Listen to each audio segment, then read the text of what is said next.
Olá, querido. Graça e paz. Estamos iniciando mais um Papo na Quarta. É uma alegria ter você participando conosco e esperamos que o papo de hoje possa abençoar a sua vida e, quem sabe, abençoar alguém que está enfrentando o problema que a gente vai bater o papo aqui hoje. E para bater esse papo, nós convidamos aqui a nossa irmã Márcia, psicanalista. Márcia, seja bem-vinda e Deus abençoe você. Uma alegria ter você participando aqui conosco do nosso Papo na Quarta, para batermos um papo hoje sobre pornografia. Por favor, Márcia, dê a sua saudação inicial aí para os nossos irmãos. Olá, é um prazer estar aqui com vocês abordando um assunto tão importante, já que a pornografia, pastor, ela é um mal do século, né? Ela é algo que hoje em dia nós temos enfrentado diversos problemas por conta disso. Até porque demoramos muito tempo para constatar que ela é um problema. Até antes ela era muito romantizada, né? Como uma fuga, uma busca. Então é muito interessante hoje nós termos um olhar para isso. Por favor, ofereça para a gente aí uma definição do que vem a ser pornografia. Então, a pornografia, ela é qualquer contato sexual a partir de comportamentos em busca de uma excitação sexual. Então, ela começa através de pensamentos até chegar à parte mais grave, que é assistir os vídeos.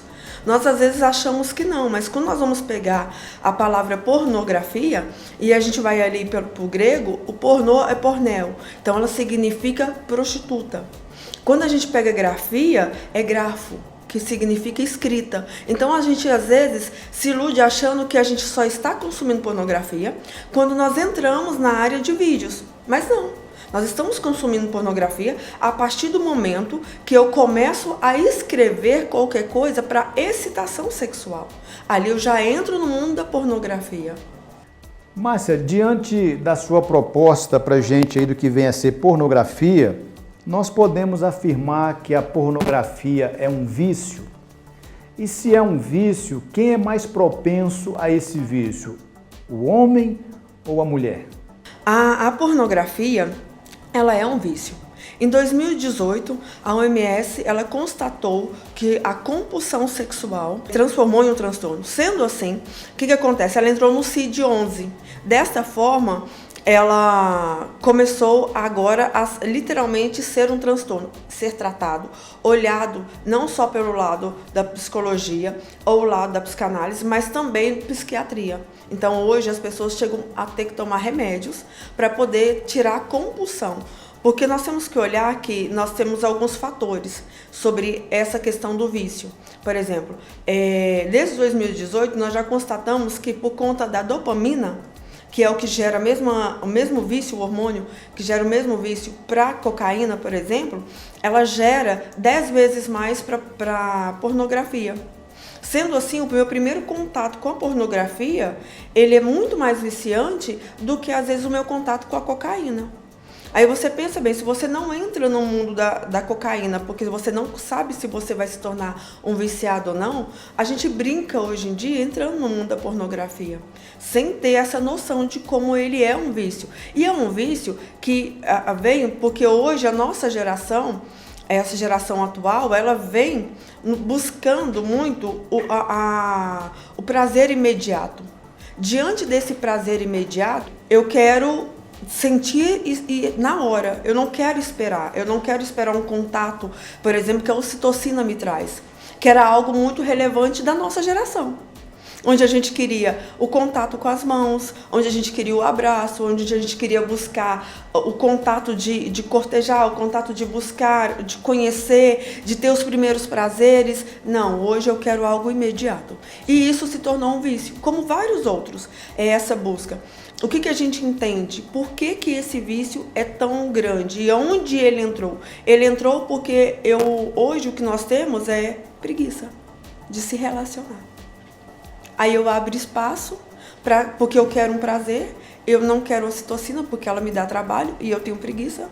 Aí eu entro na dopamina, que é algo que vai me gerar. Então hoje, por isso que as pessoas hoje elas querem o sexo express. Elas não estão preocupadas em relacionamento. Elas estão preocupadas em prazer. E esse prazer, cada vez mais, é mais rápido pela pornografia, pela questão de você buscar uma solução por exemplo, em um vídeo, que ali é você, só que aquilo gera uma dependência muito grande. E os números, pastores, são assustadores. Com o trabalho na pandemia ter sido home office, sim, diante disso, uma pesquisa olhando para os laptops corporativos aumentou 600 mil vezes. Tem noção do que é isso? Então, assim, durante o trabalho, o que isso constata? Um vício. Sim. Porque se eu não posso fazer antes de eu entrar no meu trabalho ou depois, eu preciso fazer naquele momento, gera literalmente um vício. Nós, brasileiros, os brasileiros declararam, 22 milhões se declaram consumidores de pornografia. 74% homens, 26% mulheres. Mas o que nos assusta é que uma pesquisa mundial vai fazer, olhando para o lado feminino, quais são as mulheres que mais buscam pornografia, o Brasil está em primeiro lugar, juntamente com as Filipinas. Márcia, quais são os males que a pornografia pode gerar na vida espiritual ou na vida familiar de alguém que está trilhando este caminho? Então, pastor, o que acontece? Nós precisamos lembrar que o sexo, através de uma escrita, até mesmo um vídeo, ele não é real, ele é ilusório. Então eu estou vivendo uma ilusão, que ela só é minha. Ela não é nem real, porque não existe mesmo um outro, não existe uma história, não existe um fato. Existe somente um vício que eu faço, não existe nada além disso. É como uma pessoa está no efeito de uma droga e ali ela tem ilusões. Aquilo ali é resultado da mente dela, aquilo não é real, sim, seja positivo ou negativo. Só que hoje ele é o mal do século. Por quê? Porque hoje ele, além dele te causar um vício a ponto de você parar de trabalhar, porque você começa com alguns minutos, que depois viram horas e que depois viram dias. Então nós temos pessoas muito conhecidas no mundo que se declaram viciados e que quase perderam o casamento, quase perderam a vida. Por conta disso, desistiram de viver por conta do vício. Agora, é impressionante como afeta a família. Porque a base da sociedade é a família. Sim. Afetando isso, eu literalmente paro. Porque eu já não quero, o homem não quer contato com a esposa, a mulher não quer contato com o marido, porque ela consegue resolver ali o problema dela, que ela acredita uma solução. É como uma ferida que eu tenho e eu não trato a raiz dela, eu não olho para ela como eu deveria olhar, e eu vou lá e coloco uma droga para substituir a solução. Eu faço o mesmo. Então, eu uso um recurso que aparentemente é mais simples, no entanto, ele vai me causar muito mais dores. Diante disso, é um malefício muito grande para todas as áreas. A espiritual, então, muito maior, porque a primeira coisa que gera é culpa. E aí nós nos remetemos a Adão e Eva. Por que eles se esconderam? Culpa. E eu não quero uma solução, eu quero me esconder, porque eu não mereço. Que já entra em outra área, que literalmente é a questão da crença limitante de que eu não mereço.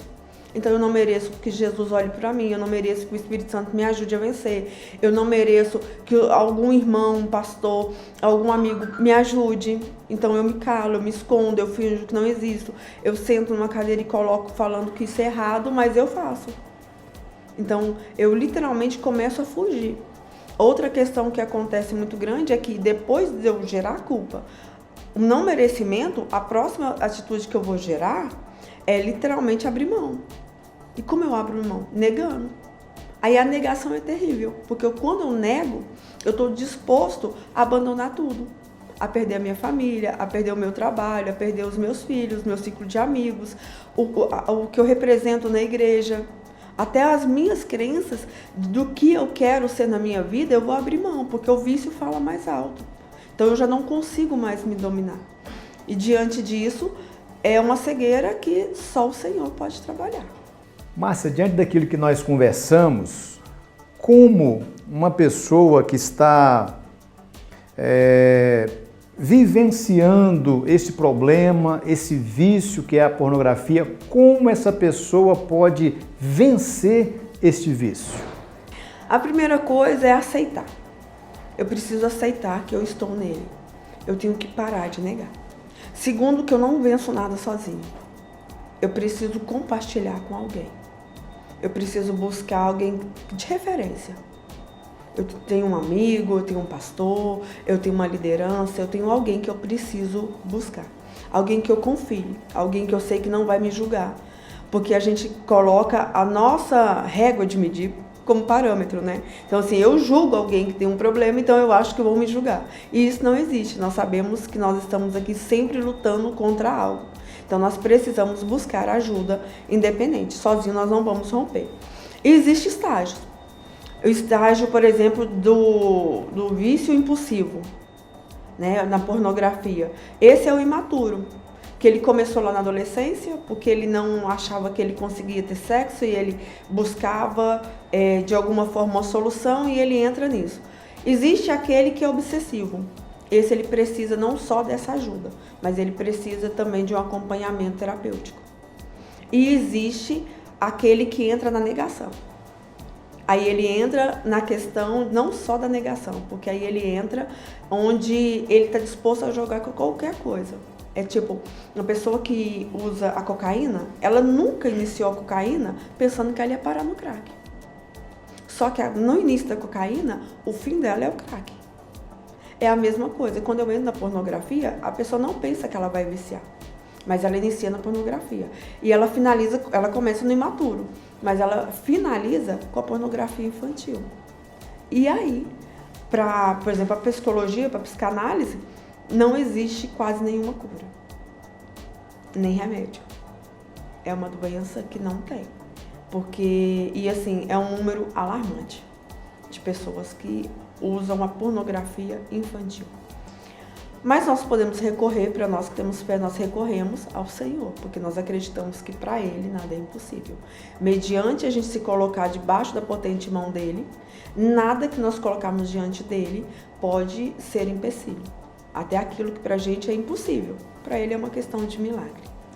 Já caminhando aqui para o final do nosso quadro Papo na Quarta, Márcia, por favor, nos ajude aí oferecendo alguns conselhos para alguém que deseja deixar a prática da pornografia. Quais conselhos você pode oferecer para essa pessoa?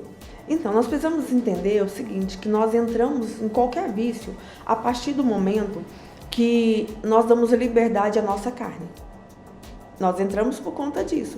Nós acreditamos muito que nós somos tentados por outras coisas. Nós somos tentados pelaquilo que em algum momento nós produzimos. Então nós precisamos parar e olhar para nós. Então nós precisamos descobrir o porquê que nós estamos nos colocando no centro, em lugar de colocar Jesus. Então pare, olhe para você, veja o que está fora de ordem e coloca Jesus no centro. A partir desse momento, você vai conseguir alinhar toda a sua vida. Vai ser fácil? Não, mas continuar vai ser pior. O que você precisa entender? Que você faz parte, mas você não é o centro. Então, as suas dores são dores que têm que ser olhadas, mas recorrer a um vício como a pornografia não vai adiantar. Você entender que o seu tempo é um tempo que não está nessa geração. Você tem que entender que há um tempo maior, que é o tempo de Deus. Então você precisa condicionar a tua vida ao Senhor. Você precisa parar e colocar o Senhor na sua vida. E olhar literalmente, tipo, o Senhor não olha para mim, eu não consigo mudar, eu não consigo vencer. Não é isso. Nós precisamos entender que com Deus a gente consegue qualquer coisa. É esse olhar que nós precisamos começar a ter. Então, em algum momento, nós temos nos alimentados mais da carne do que o Espírito. Toda vez que nós fazemos isso, nós damos liberdade para algo errado acontecer na nossa vida. Hoje nós estamos falando da pornografia, mas nós podemos colocar qualquer outro vício. Às vezes a gente coloca comida, às vezes a gente dá liberdade para bebida, mas a gente tem que olhar, entender que em algum momento algo saiu da linha. Nós precisamos voltar aonde nós caímos e recomeçar. Nos colocar diante do Senhor. Nós precisamos paralisar, pedir ajuda. Nós precisamos parar, reconhecer o erro e precisamos principalmente entender que há solução para tudo. As pessoas hoje elas estão muito precipitadas porque elas não veem solução, porque elas aprenderam a olhar somente para elas. E quando a gente olha pra gente, realmente não tem, porque nós somos limitados e nós estamos sempre propícios a erros. Mas quando olhamos para o Senhor, nós entendemos que não há nada que nós não podemos vencer. Caminhando para o final aqui do nosso quadro, batemos um papo aí com a Márcia, psicanalista, sobre o tema pornografia. Márcia, por favor, dê suas considerações finais aí e também o seu até logo aí para os nossos convidados, por gentileza. Gostaria que vocês olhassem atentamente para esse assunto. Não julguem as pessoas, seja uma mão estendida. Aconselhem, se vocês tiverem algum profissional para indicar, indiquem, mas seja alguém que possa trazer uma solução. Se você não passa por esse problema, ajude quem passa. Observe as pessoas, mas de uma forma a que você possa ajudar. E para você que está nesse momento passando por essa situação, não se cale, não negue, não fuja.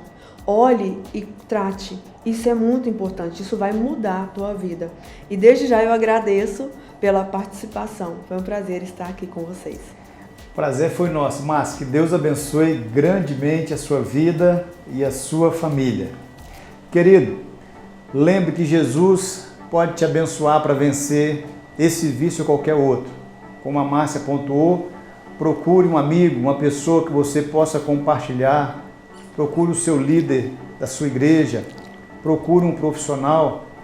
Mas lembre-se da recomendação de Paulo em Filipenses capítulo 4, verso 8. Finalmente, irmãos, tudo que é puro, tudo que é amável, tudo de boa fama, se algum louvor existe, seja isso que ocupe o vosso pensamento.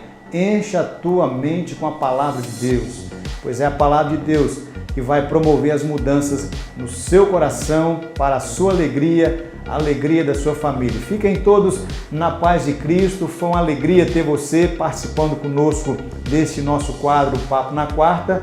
E fica aí o convite para você que mora aqui em Brasília, faça uma visita à Quarta Igreja Presbiteriana Itaguatinga. Será uma alegria receber você aqui e nos siga também em nossas redes sociais. Fiquem todos na paz de Cristo. Tchau, tchau. Deus abençoe.